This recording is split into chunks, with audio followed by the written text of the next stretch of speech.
Thank you, Kuya Mark. Pero halimbawa kang isang co-conspirator ay ginawang state witness sa isang plunder case.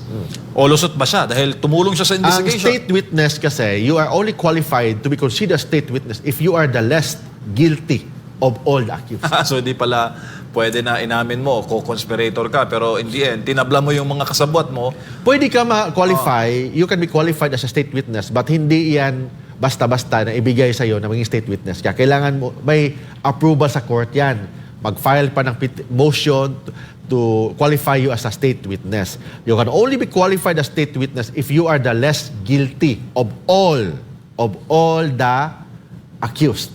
Kung if you are the mastermind, you are the most guilty, you are not qualified, you are disqualified to be a state witness because to be a state witness, kailangan ikaw yung lesser evil. Evil ka pa rin, may sungay ka pa rin, pero mababa ang sungay mo, lesser evil ka. Yan, pwede ka maging state witness. Pero kung ikaw yung pinakamahaba ang sungay kasi ikaw yung mastermind, ikaw yung utak sa lahat, ikaw talaga ang pinaka-punot dulo of the commission of the crime, hindi ka maging qualified as a state witness because you are the most guilty. Sabi ng batas, under the rules of court, a state witness is a person can be considered a state witness if he is the less guilty of all the accused. Thank you, Kuya Mark.